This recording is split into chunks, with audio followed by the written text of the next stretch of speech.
मैं जब मेरे क्षेत्र में लोगों के बीच में, जनता के बीच में एक बसंत पंचमी के अवसर पर मां सरस्वती के मंदिर का उद्घाटन भी था और ग्राम पंचायत की तरफ से विभिन्न विकास कार्यों के लोकार्पण का कार्यक्रम भी था। और मैं जब वहां पहुंचा तो ग्रामवासियों का असीम उत्साह था। उन्होंने घोड़े पर बिठाकर मुझे बीच रास्ते से सभा स्थल तक और कार्यक्रम स्थल तक लेके गए। जब कार्यक्रम चल रहा था उस बीच में एक ग्रामवासी मेरे साथ में, जब मैं बोल रहा था तब एक स्लिप लेकर आए और मुझे कुछ काम के लिए डिमांड करी। मैंने वो स्लिप लेते ही एक स्वाभाविक मजाक के अंदर उसको कहा, क्या पर्ची लेके आए हो क्या? तब उसने कहा था, हाँ मैं पर्ची लेके आया हूँ। तब मैंने सहज भाव में उसको कहा कि विपक्ष वाले ये कहते हैं कि जो वर्तमान भजनलाल शर्मा जी की सरकार है, बीजेपी सरकार है, वो पर्ची से चलती है, तो चलो आप भी हमें पर्ची दे दो, हम आपका काम कर देंगे। आधे घंटे का लगभग पूरा भाषण था, जिसमें मैंने राज्य सरकार की उपलब्धियों से लेकर केंद्र सरकार के बजट पर अपनी बात कही और स्थानीय स्तर पर जो मैंने काम करवाए उसके बारे में मैंने बात कही।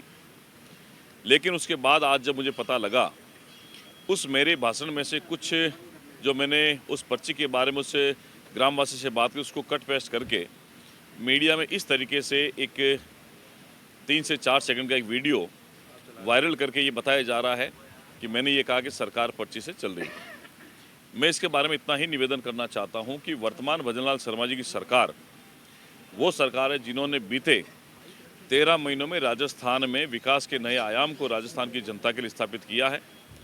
सोलर ऊर्जा के मामले में अगर बात करें, नौजवानों को नौकरी देने की बात करें, राजस्थान को विकसित राजस्थान बनाने की बात करें, तो ये वर्तमान सरकार ही ऐसी है जो पिछली कई सरकारों में अगर तुलना करेंगे तो मैं सोचता हूँ पिछले 13 महीनों का कार्यकाल एक ऐतिहासिक कार्यकाल रहा है। संकल्प पत्र के जो घोषणा पत्र हमारा है उसको नीतिगत दस्तावेज बनाकर उनको पूरा करने की बात से लेकर अब इस बार वर्ष 2025-26 के बजट की अगर हम लोग बात करें तो राजस्थान सरकार गरीबों की, मजदूरों की, युवाओं की, दलितों की और समाज के हर एक तबके को साथ लेकर आगे बढ़ने का काम कर रही है।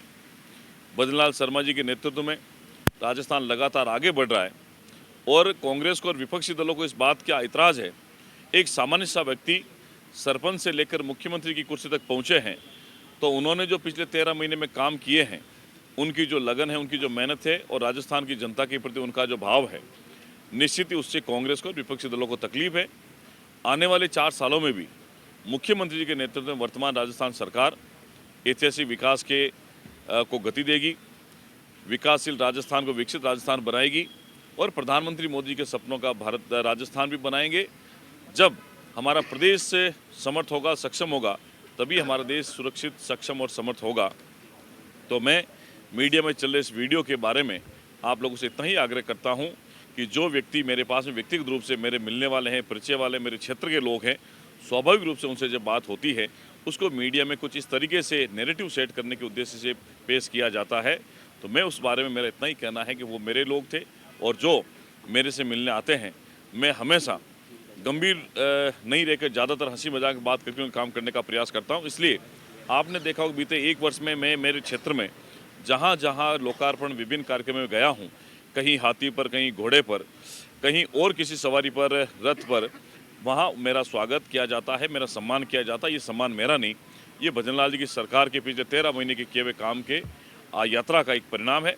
और मैं आगे भी भरोसा देता हूँ कि हम सरकार के एक मजबूत प्रतिनिधि होने के नाते, चाहे वो क्षेत्र का काम हो, चाहे प्रदेश का काम हो, आने वाले समय में हम लोग उसको मजबूती के साथ में रखेंगे। सर, जो कथित तौर पे वीडियो की बात कही जा रही है, वो वीडियो क्या फर्जी है सर? नहीं, मैंने कहा है, मैंने पहले भी कहा है कि मेरी जब फेसबुक पेज पर लाइव चल रहा था, कोई फर्जी नहीं है। मैंने कहा, मैंने पहले भी बता दिया था कि एक व्यक्ति जब मेरे पास में आया था, स्वाभाविक रूप से उसको ये कहा था क्योंकि उन्होंने मुझे एक पर्ची दी थी। एक स्वाभाविक रूप से उनसे बातचीत करने का तरीका जो अमूमन हमारे क्षेत्र में होता है, इसी तरीके से कहा था। उसको किसी तरीके से गलत नहीं लिया जाना चाहिए। सर, क्या कहा था आपने? वो व्यक्ति जब स्लिप लेकर आए थे तो मैंने ये कहा था कि आप पर्ची लाए हैं क्या? तो वो कह रहे थे हाँ मैं पर्ची लेकर आया, मेरा कोई काम है। तो मैंने उनको कहा था कि भाई आप पर्ची दे दीजिए, हम आपका काम कर देंगे। क्योंकि विपक्ष वाले कहते हैं कि हमारी जो सरकार है पर्ची से चलती है, इसमें एतराज़ किस बात का है? अगर हम लोग काम करते हैं, विकास करते हैं, राजस्थान को आगे बढ़ाने की बात करते हैं, पर्ची के माध्यम से अगर हमारे पास में कोई संवेदना आती है, कोई बात आती है, उसको पूरा करने का काम हम भी करते हैं और हमारे मुख्यमंत्री जी भी करते हैं।